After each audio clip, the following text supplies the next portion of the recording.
Thank you. Whoa.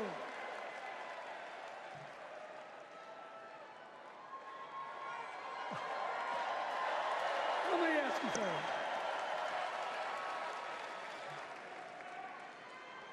After the last 2 days, aren't you proud to be a Democrat? And I am very grateful to the Republicans and independents that have joined us, have been up here on the stage, and I hope they feel better about it now. Because I've seen all these things that even I have to be reminded of from time to time when I get my spirits down. I love seeing the Obamas here. I love seeing President Biden. And I thought Hillary gave a great speech, too. And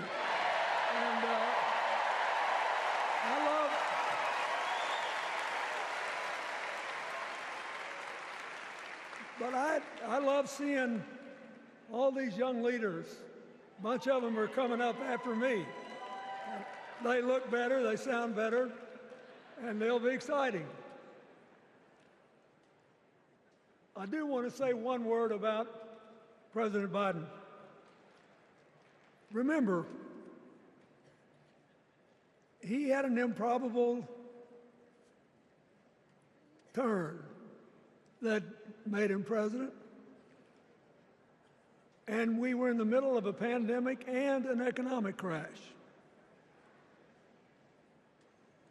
He healed our sick and put the rest of us back to work. And he strengthened our alliances for peace and security. He stood up for Ukraine. He's trying desperately to get a ceasefire in the Middle East.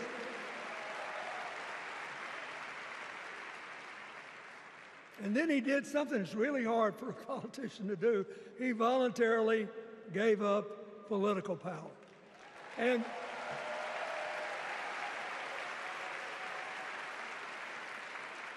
George Washington knew that, and he did it. And he set the standard for us serving 2 terms before it was mandatory. It helped his legacy, and it will enhance Joe Biden's legacy. And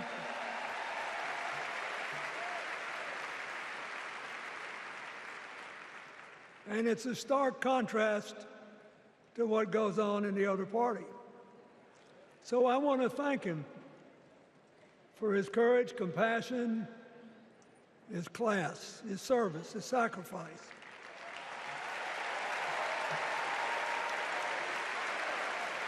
Joe Biden, thank you. And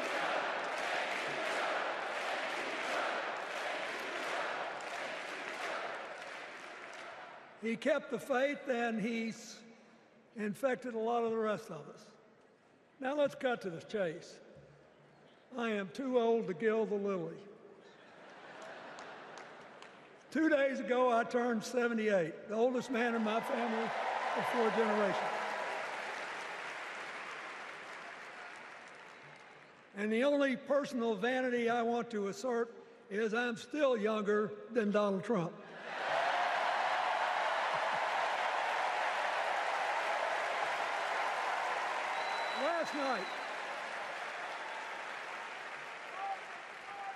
Last night, in what I thought was a very moving series of episodes, we nominated Kamala Harris and Tim Walz.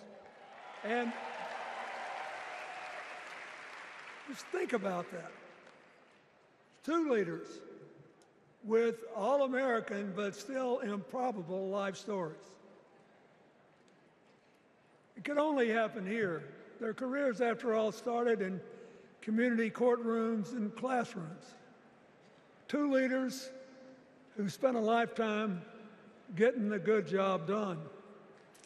Now, one of the things that I've noticed over my increasingly long life is that a presidential election is unique in several ways.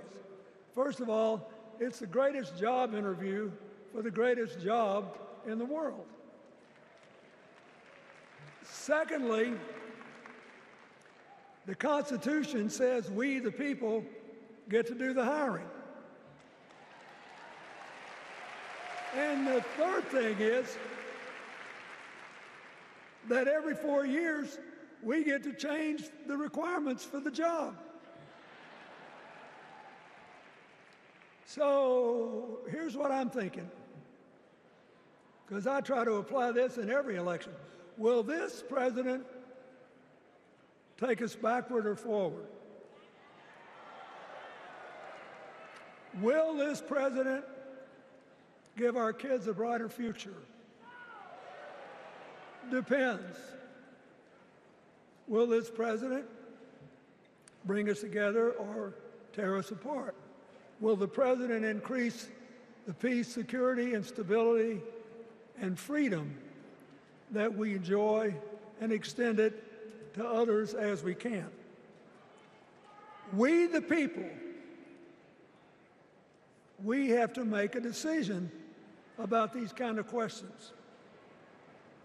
And every 4 years, it's a little different because the people come at the candidates, and they say, as they're saying now, here are our problems, solve them.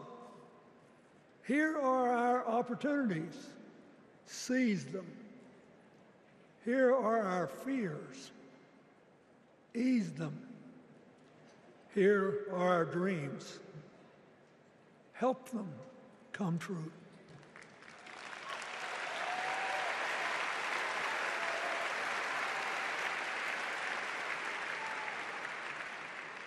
A president can answer that call by saying, I'll do my part, but you have to help me. We have to work together.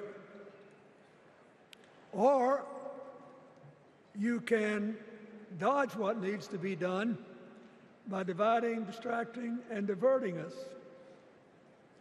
So in 2024, we got a pretty clear choice, it seems to me.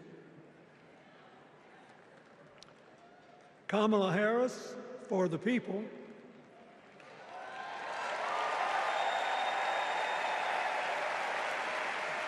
and the other guy who's proved even more than the first go-around that he's about me, myself, and I. I know which one I like better for our country.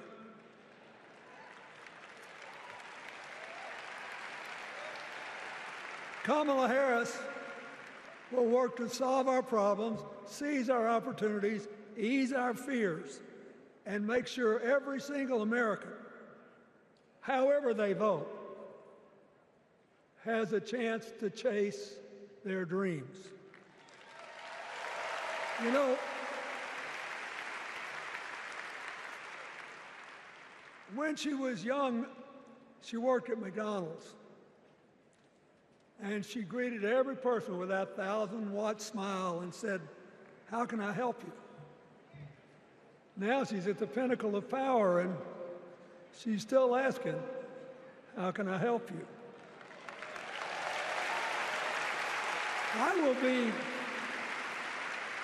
I'll be so happy when she actually enters the White House as president, because she will break my record as the president who spent the most time at McDonald's.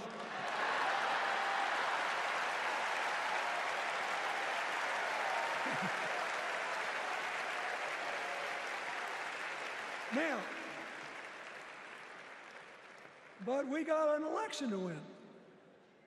And remember, we've got a guy that's pretty good at what he does. Donald Trump has been a paragon of consistency. He's still dividing, he's still blaming, he's still belittling other people. He creates chaos, and then he sort of curates it as if it were precious art. Let me say, not a single day goes by even though I've been gone for well over 23 years from the White House, not a day goes by that I don't thank the Lord for the chance I had to serve and what it meant. And one of the reasons, thank you. Wait.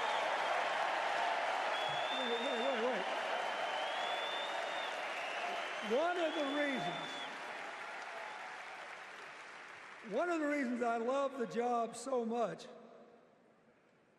is that in the toughest times, even on the darkest days, if you tried hard enough, there was always something good you could do for somebody else. Now, some days that's not easy to do. You've got to deal with all these emergencies, or there's something going on here, there, or yonder. But Kamala Harris is the only candidate in this race who has the vision, the experience, the temperament, the will, and yes, the sheer joy to get something done.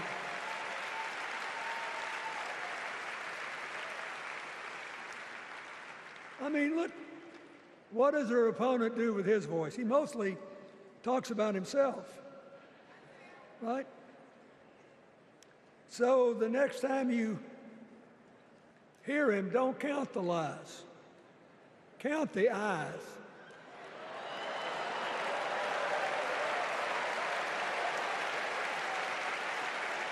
Count the eyes. His vendettas, his vengeance, his complaints, his conspiracies. He's like one of those tenors opening up before he walks out on stage, like I did, trying to get his lungs open by singing, me, me, me, me, me, me.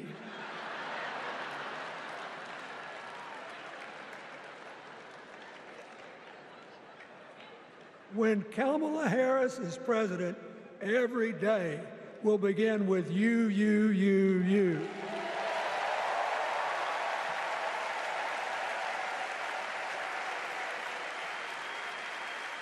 So, we got to ask ourselves the questions if we're going to hire a president. Do you want to build a strong economy from the bottom up and the middle out? Or do you want to spend the next 4 years talking about crowd size?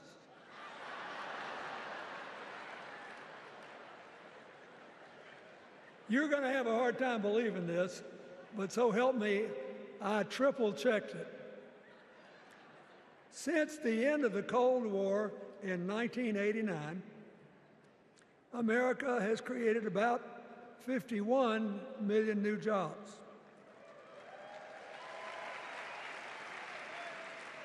I swear I checked this 3 times. Even I couldn't believe it. What's the score? Democrats 50, Republicans 1.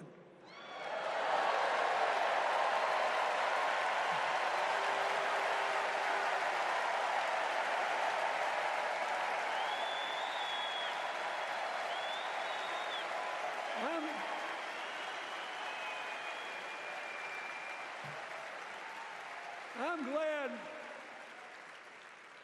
that we've got a championship-winning coach on our team.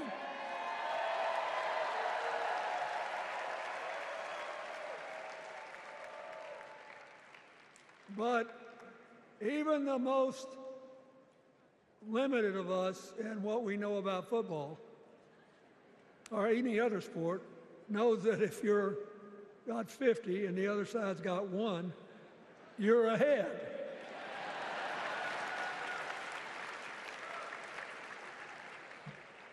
What about affordable housing? It's a terrible problem in America now. We need more. And affordable health care.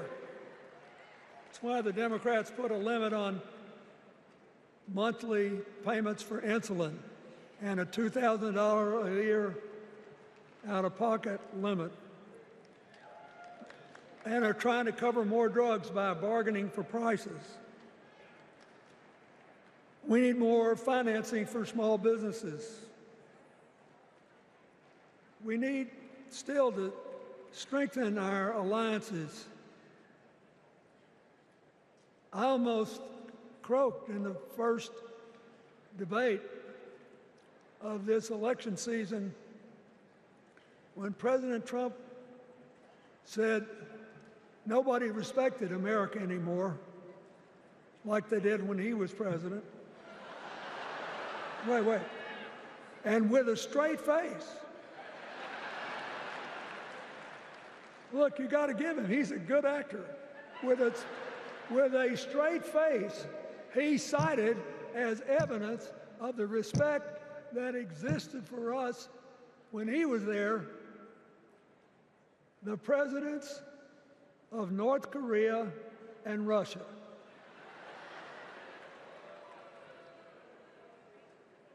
I'd rather have the people who respect us now. And one of the things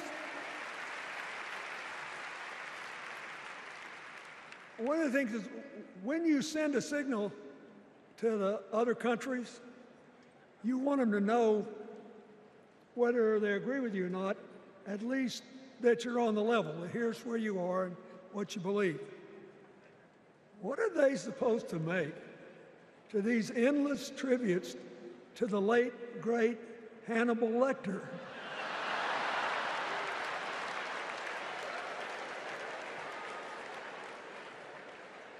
I mean, President Obama once gave me the great honor of saying I was the explainer-in-chief. Folks, I've thought and thought about it, and I don't know what to say.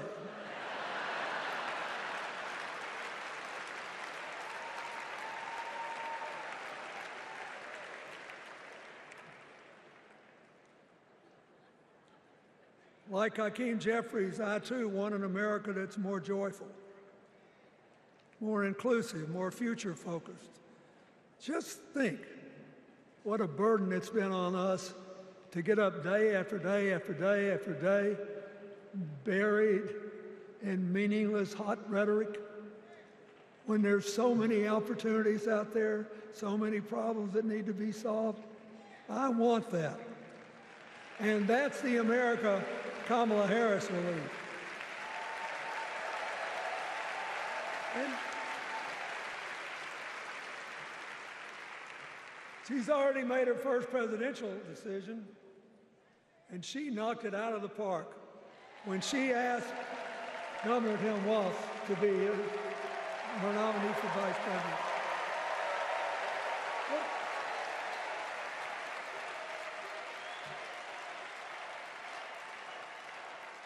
As they used to say when I was a young man growing up in Arkansas, you do not have to be all broke out with brilliance. You just look at Tim Walz, listen to him, follow his record as a teacher, as a coach, in the National Guard,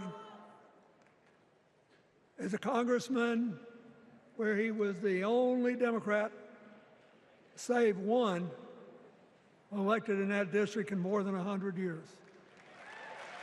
And he stayed a long time. And then he became a great governor. And by all accounts, he was a crack shot who had the courage among his rural constituents to say, we do not need these assault weapons available to people who can kill our kids in school.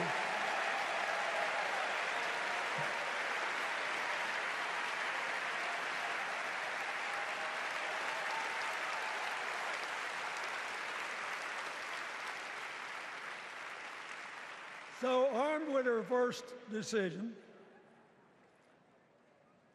Kamala Harris confronts an interesting dilemma.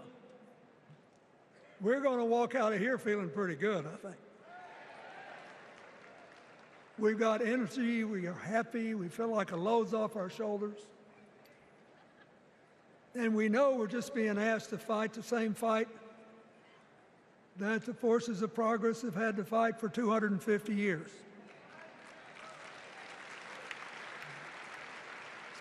In the face of stiff and often violent opposition, we have to find a way to go forward together, where we the people make our union more perfect. So that's a good thing. How could we possibly lose? Kamala Harris has fought for kids her whole life that were left out and left behind. She's taken on gangs trafficking across the border. She's fought to protect the rights of homeowners. She's been our leader in the fight for reproductive freedoms, and we know a majority of the American people are with us on that.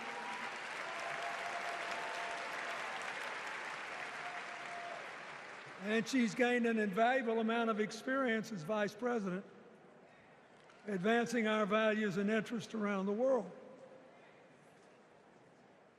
She's already said she's going to work really hard to make sure that no American working full-time lives in poverty or has to worry about their children living in poverty. She says that we got to make home ownership an achievable dream for everyone, not just a privilege.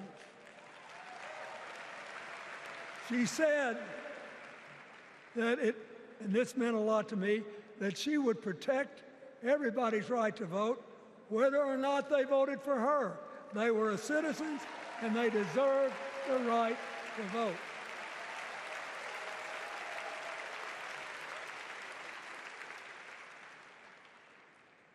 The other day, her opponent implied that as his people voted one more time, they'd be able to rig it from now on and they wouldn't have to vote again.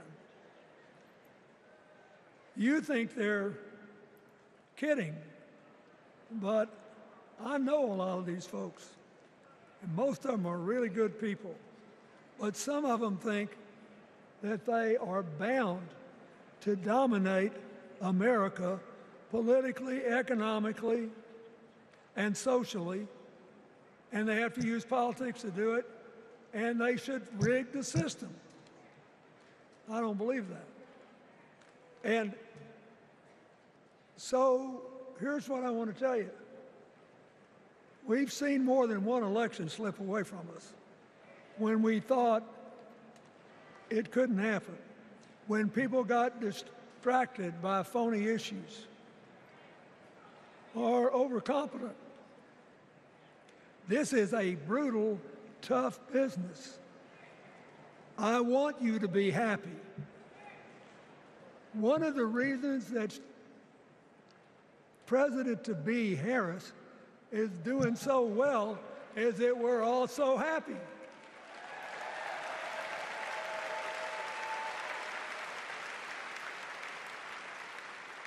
But you should never underestimate your adversary. And these people are really good at distracting us, at triggering doubt, at triggering buyer's remorse. As the Obama said so eloquently last night, they are human, you know. They're bound to make a mistake now and then. We got to be tough. And so, as somebody who spends a lot of time in small towns and rural areas in New York and Arkansas and other places, I urge you to talk to all your neighbors. I urge you to meet people where they are. I urge you not to demean them, but not to pretend you don't disagree with them if you do. Treat them with respect, just the way you'd like them to treat you.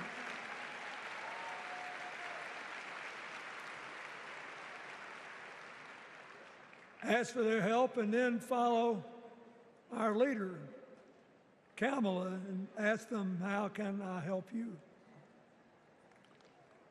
We Democrats right now have a lot of hay in the barn.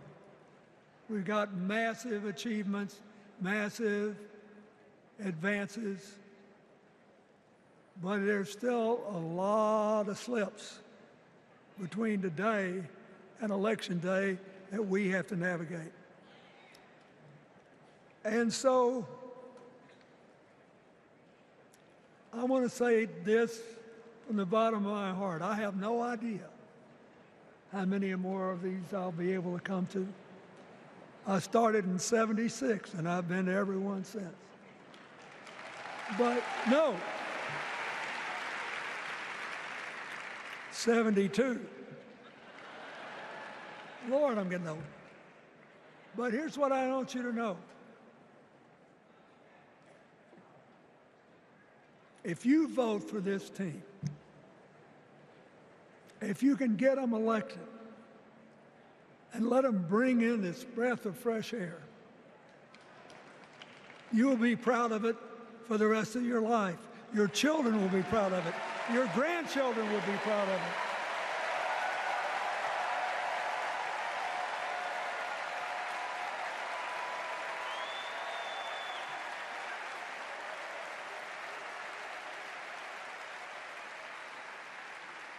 Take it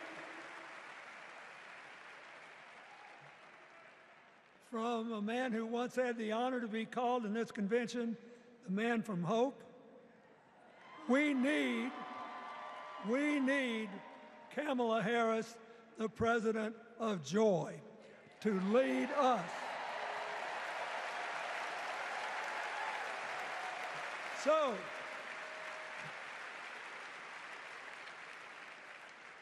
I'll be doing my part, you do yours. I'll see you when we're making a real joyful noise when the votes are counted. God bless you, and God bless America.